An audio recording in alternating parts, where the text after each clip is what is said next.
그러니까 우울증 환자에게 가장 좋은 약이 입니다. 이거보다 더 좋은 약이 크게 없어요. 산소와 건강. 산소가 뭘까요? 산소는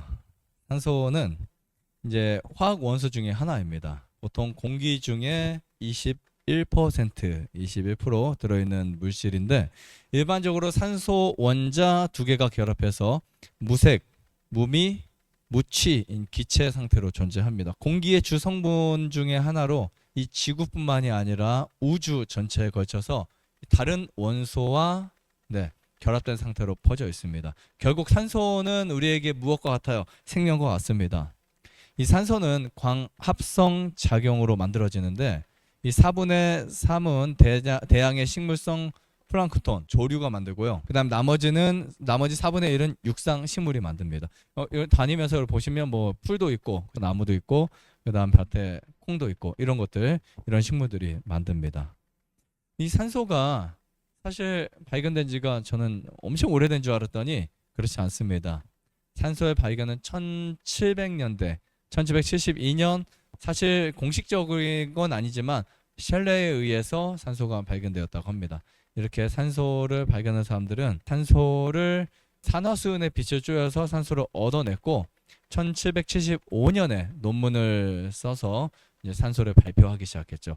공기 중에 산소가 있는데, 이 산소라는 이 부분이 우리 인간에게 또 우주의 오존층 아래에 있는 이 대기에 얼마나 필요한지, 이런 부분들을 이야기합니다. 산소가 부족하면 굉장히 문제가 많습니다. 우리 몸의 산소가 약 5분 동안 차단되면 뇌가 망합니다. 그러니까 뇌세포가 망가지기 시작해요. 그때 이제 우리는 기억도 못할 뿐만 아니라 뇌사라고 들어보셨죠? 생각할 수 없어요. 뇌사가 되고요. 그리고 이제 약 8분 정도만 지나도 사망을 만듭니다. 물론 뭐 10분 되는 사람도 있지만 일반적으로 보통 오존층을 형성해서 이제 유해한 자외선으로부터 지구 생명체를 보호하는 역할을 해요, 산소가. 그러니까 산소가 대기 중에 사라질수록 우리에게 유익한 거 없습니다. 그죠? 산소가 너무 많아도 문제지만 사라져도 문제입니다. 산불이 난다. 더 공기가 나빠진다. 서울 지역이나 공장지대의 산소 농도가 적습니다. 우리가 보통 옛날에 연탄가스 마시고 이렇게 돌아가신 분 있죠? 산소가 부족해서 그래요. 질소 농도가 높아지거나 이제 다른 물질이 산소의 영역보다 더 침범하게 되면 산소 공급량이 줄어들 수밖에 없습니다. 공기 안에서요. 이 대기 중에 산소는 지구의 기후 시스템을 유지하고 생태계의 균형을 유지하는 데 기여합니다. 그리고 산소는 현대 산업과 의료 분야에서도 굉장히 광범위하게 사용되고 있어요. 비행기 안에서도 우리 산소호흡기 낄 수 있고, 그죠? 그 다음에 의료용 산소호흡기 스프레이, 그리고 여러분들 병원에 만약에 이제 숨을 잘 못 쉬면 산소호흡기를 이렇게 장착하죠. 사람의 생명을 연장할 수 있는 것뿐만 아니라 현대 산업에서도 산소를 이용한 여러 가지 이제 공장에 사용되는 것들이 정말 많습니다. 어떤 철을 자를 때 산소와 가스를 결합해서 공기를 넣어서 이제 공기에 그 산소를 세게 하면 철이 이렇게 두꺼운 철도 끊어져요. 산소는 정말 여러 군데 많은 곳에서 사용되고 있습니다. 발견된 이래로. 산소가 왜 중요할까? 가장 중요한 것 중에 하나가 에너지 생산입니다. 그러니까 여러분들이 오늘 무의식 중에서도 산소를 마셨어요. 그죠? 공기 중에 산소를 마셨는데 우리는 뭐 별 감사함 없이 그냥 마셨습니다. 당연한 거니까. 내 것처럼 마셨어요. 근데 정말 감사한 거예요. 이 산소를 돈으로 환산해 보면 정말 비쌉니다. 중국에는 한 어떤 곳에서는 아주 공기 좋은 곳에서 사람들이 산소를 채집을 해서 통에 담아서 판매를 합니다. 실제로 공기 나쁜 곳에 가가지고 자기가 담아온 산소통 가지고, 영상도 있어요. 그 매미채 같은 걸로 이렇게 해가지고 산소통에 딱 넣어가지고 뚜껑을 닫아서 가면 아무것도 없지만 그걸 이제 또 돈을 주고 마십니다. 의미가 있을까요? 물보다 더 비싼 값을 파는 데도 있고, 뭐 지금 모르겠지만 예전에 그런 영상들이 많이 다녔어요. 아무튼 그 정도로 세상은 산소를 필요로 하고 중요한 세상이다라고 볼 수 있는데, 호흡 과정에서 우리 몸이 음식 있죠, 식품, 여러분들 먹은 고구마, 감자, 스파게티 뭐 이런 거 있죠. 오늘 뭐 밥도 드셨고, 그런 것들을 어떻게 해요? 분해하죠. 그래서 에너지를 추출하는데 산소가 중요한 역할을 합니다. 그래서 사람이 살아가는 데 있어서 절대적인 것 중에 하나가 산소. 우리가 밥은 당장 안 먹어도 살 수 있는데 산소 몇 분만 안 먹어도 못 살아요. 물 며칠 안 먹어도 괜찮아요. 밥 한 달 가까이 안 먹어도 괜찮아요. 금식하면 돼요. 산소 금식은 안 됩니다. 아시겠죠? 네. 신진대사 및 생체 기능에도 좋은데요.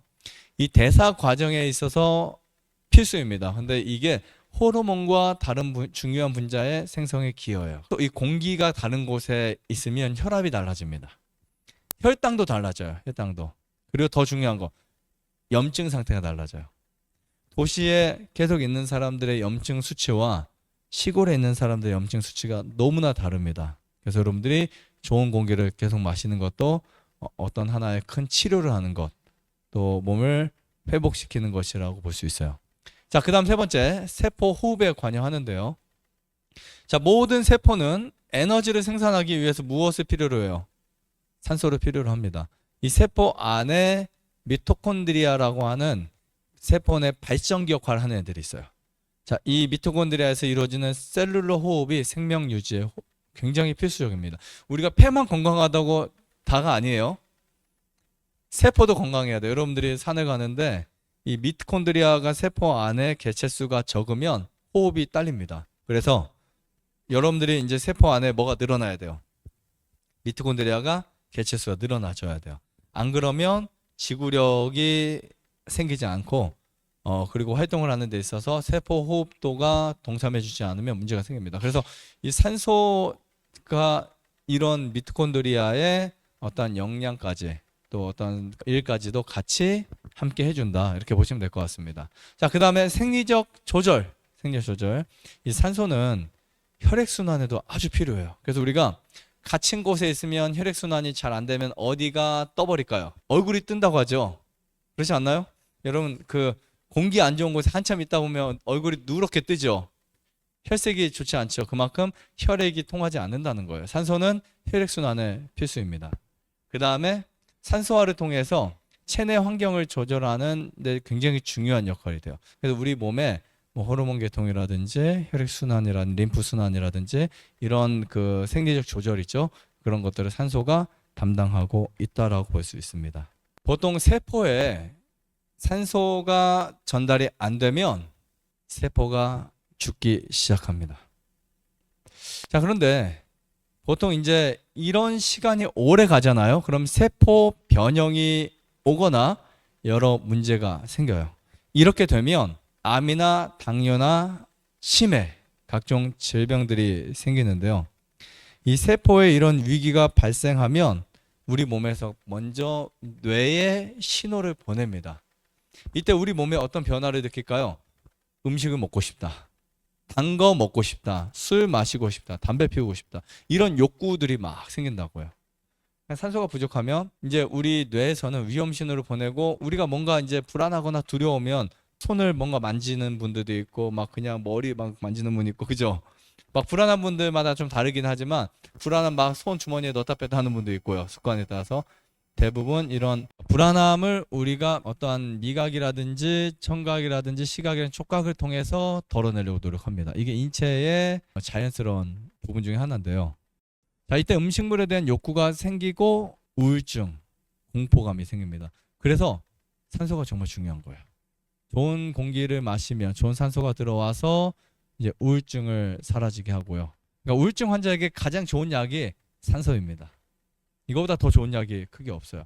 산소만 충분히 마셔도 우울증의 한 50%는 해결이 될 수 있어요.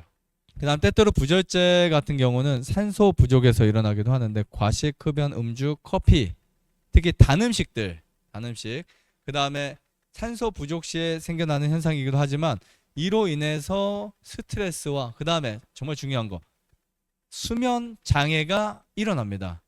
어느 순간 잠이 잘 안 와, 깊은 잠을 못 자. 거의 대부분이요, 이 산소 부족에서 생기는 현상 중에 하나가 될 수 있습니다.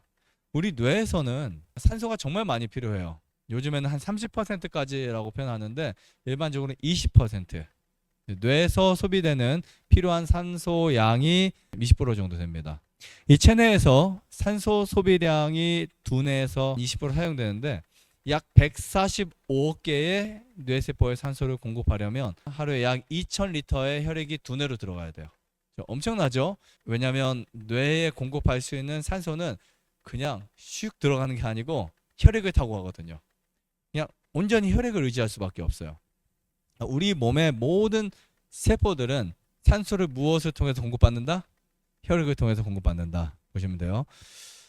그런데 혈액이 이제 산소를 음하는 뇌의 혈류량이 줄면요, 이 통증이 오기 시작합니다.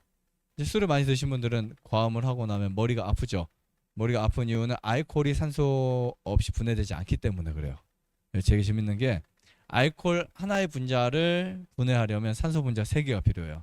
그래서 알코올을 만약에 그날 저녁 많이 드신 분들은 지금 산소가 부족해서 문제가 생기는 거예요. 그래서 이제 알코올 양이 많을수록 산소 양이 더 필요한데, 이때 우리 몸의 체내에서 부족한 산소 양이 사실은 머리를 아프게 만들거나 몸을 피곤하게 만들거나 여러 가지 현상을 가져올 수 있습니다. 자, 그러면 산소가 부족하면 우리 몸은 어떻게 변화될까? 첫 번째, 혈액이 산성으로 바뀌어요. 이게 거의 공통적 특징인데 우리가 보통 산소가 부족하면 어떻게 살아요? 라고 하는 질문들 되게 많은데, 미세한 양의 차이로 부족할 수 있어요. 여러분들 호흡을 잘못해서 나쁜 공기를 마셔서 하루 종일 방 안에 있어서 찜질방에 많이 있어서 목욕탕을 자주 가서 산소 부족할 수 있는 확률이 되게 높습니다. 그러면 그런 시간이 많아질수록 혈액이 어떻게 된다고요? 산성으로 변해요. 그리고 그 시간이 계속 오래 가면 뇌 기능이 좋지 않아집니다. 도파민, 엔돌핀, 다이돌핀 이런 좋은 호르몬들이 잘 나오지 않아요. 그리고 가슴 답답한 증상이 생겨요. 그럼 우리가 보통 이 가슴이 답답하다는 말은 무슨 말일까요? 산소가 부족할 때 폐 활량이 줄어들었다는 거예요. 그 다음에 식곤증이 옵니다. 식곤증. 밥 먹고 나서 잠이 오는 거. 식곤증의 대부분은 산소 부족이에요. 산소 부족. 그 다음에 피로감, 무기력증이 와요. 그리고 혈액순환이 안 되고 면역력이 감소됩니다. 감염성 질환에 걸려요. 그래서 예전에 겨울에 밖에서 자는 분들이 있어요. 여름에도 그렇고. 근데 정말 신기한 게 산소가 충분하잖아요. 암이 정말 잘 나아요. 그래서 한동안 창문을 열고 이제 주무시라고 정말 많이 강조를 했는데, 이게 뭐냐면 사람이 잠자는 동안 8시간이잖아요. 거의, 그죠? 8시간 동안 우리는 뜨거운 열기로 같은 방에서 잠을 잔다고요. 그럼 그 시간 동안 우리 폐나 우리 몸의 산소가 엄청 부족해요. 특히 25도 이상에서 여러분들이 잠을 자게 되면 산소 부족 현상이 일어나요. 그래서 잠자는데 가장 좋은 방의 온도가 사실 18도.